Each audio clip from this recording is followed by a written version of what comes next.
নমস্কার। আমাদের কেমিক্যাল বন্ডিংয়ের সমস্ত সাবটপিকগুলোই আমরা মোটামুটি কভার করে নিয়েছি। আর যদি কিছু কনসেপ্ট যদি আমার মানে বলতে হয়তো আমি ভুলে গেছি, সেগুলো আমি বলেছিলাম যে যখন আমরা রিভাইজ করব কিংবা যখন আমরা কোশ্চেন আনসারগুলো সলভ করব তখন কিন্তু বিষয়গুলো বলে দেব একসঙ্গে। তো আজকে আমি 10টা এখানে কোশ্চেন নিয়েছি। আজকে একটু সেট আপটা অন্য করার চেষ্টা করেছি যাতে পুরোটা খাতাটা আসে আর কি। জানি না এটা কতটা উপকারী, আবার কারেন্টটাও নেই, সেই জন্যে ঠিকঠাক দেখা যাচ্ছে কি বুঝতে পারছি না, তবু একটু অ্যাডজাস্ট করে নিন। এখানে 10টা কোশ্চেন দেওয়া আছে। প্রথম কথা, চেষ্টা করবেন প্রতিটা প্রশ্নই নিজে থেকে সলভ করার, ঠিক আছে? এখানে একটা দুটো আমি পরপর এরকম পৃষ্ঠাগুলো করে আমি মানে মোটমাট কথা আমি আগে প্রশ্নটা আপলোড করছি। প্রশ্নটা আপলোড করার ঠিক 20 মিনিট বাদে আমি কিন্তু আনসারটা আপলোড করব, ঠিক আছে?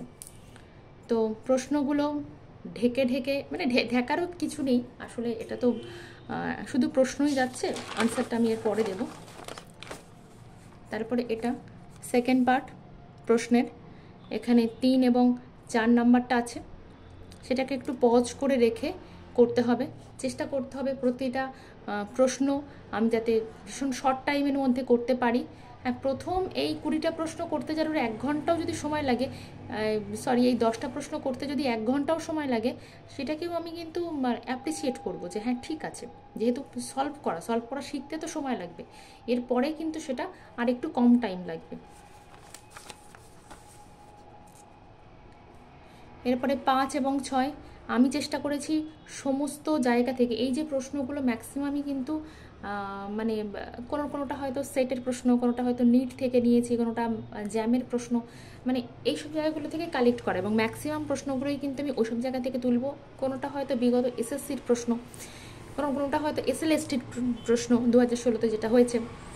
ম্যাক্সিমাম এই সমস্ত জায়গা থেকেই আমার প্রশ্নগুলো কালেক্ট করা, এবং আগামী যে 50 থেকে 60টা প্রশ্ন আসবে সেগুলোও কিন্তু আমি ওই সমস্ত জায়গা থেকে একদম মানে বেছে বেছে নিয়ে আসবো, যাতে এই মানে আমি যতগুলো প্রশ্ন করব এর বাইরে যাতে কোনো কিছু না আসার কোনো চান্সও নেই, কারণ একটা কনসেপ্টেরও তো একটা মানে জায়গায় সমাপ্তি রয়েছে, বিশেষ করে ইনঅর্গানিকের ক্ষেত্রে। অর্গানিকের ক্ষেত্রে অনেক সময় হয়ে যায় কোনো রিএজেন্ট জানা না থাকলে মুশকিলে পড়ে যায়, কিন্তু ইনঅর্গানিক ওরকম কোনো সমস্যা নেই। আর ইনঅর্গানিকটা ভীষণ স্কোরিংও বটে, যেটা শুধুমাত্র বারবার প্র্যাকটিস করে একটু মুখস্থ করে সেটাকে আমরা কিন্তু বের করে আনতে পারি। তো আমরা ফার্স্টেই চেষ্টা করব ইনঅর্গানিক পার্টের 7-8টা চ্যাপ্টারটাকে একদম কণ্ঠস্থ করে নেওয়ার, যেটা দিয়ে এসএলএসটি বেরোতে হবে মূলত। আমরা যদি 100 নম্বরের যদি প্রশ্ন হয় কত নম্বরের কি হবে কিছুই এখনও স্পষ্ট নয়। যদি 100 হয় সেখানে আমরা ধরতেই পারি 35 থেকে 40 নাম্বার কিন্তু ইনঅর্গানিক থেকে আসবে। সুতরাং ইনঅর্গানিক ভীষণ ভালো করে করলে এখান থেকে যদি 35-40 যদি 30ও পেয়ে যায়, তাহলে কিন্তু মানে তার কোনো রক্ষে নেই, তাকে আটকানো কোনোভাবেই যাবে না। তো এই হচ্ছে 10টা প্রশ্ন। এই 10টা প্রশ্ন আপনারা করতে থাকুন। এরপর ঠিক আর একটা সেকেন্ড ভিডিও আপলোড করব, এই করে নিতে যতক্ষণ সময় সেটা চেষ্টা করব ঠিক আধ ঘন্টা কিংবা 1 ঘন্টা পরে। বলেছিলাম 20 মিনিট, কিন্তু যেহেতু আজকে প্রথম সেহেতু অনেকটা বেশি সময় লাগতেও পারে। মোটামুটি 1 ঘন্টার মধ্যে আপনারা পেয়ে যাবেন। এরকমভাবে ঠিক প্রতিদিনই 10 থেকে 12টা করে ভিডিও থাকবে। এবার কি হয়েছে, আমার যেহেতু ছোট ছোট দুটো বাচ্চা আছে, একটা ছেলে একটা মেয়ে, তো ওদেরকে সামলে তারপরে ভিডিওগুলো করি। তো কখনো হয়তো দেখা যাবে কোনো দিন আমি 3টে ভিডিও একসঙ্গে দিয়ে দিলাম, কোনো দিন হয়তো দিতে পাচ্ছি না। হ্যাঁ, এই বিষয়গুলো আপনাদেরকে একটু বুঝে চলতে হবে। কিন্তু এইটুকু বলতে পারি, আগামী 2 মাসের মধ্যে কিংবা 3 মাসের মধ্যে পুরো ইনঅর্গানিক পার্টটা আমরা এমন একটা জায়গায় যাব যেন এসএলএসটি পরের দিন হলেই আমরা সেখানে অন্তত 35 থেকে 40 নাম্বার আমাদের যেন কমন থাকে, একদম কমন থাকে, ঠিক আছে? এবং সেখান থেকে যেন উত্তর করে আমরা 30 নাম্বার মোটামুটি পেতেই পারি, 30 নাম্বার যাতে পেতেই পারি।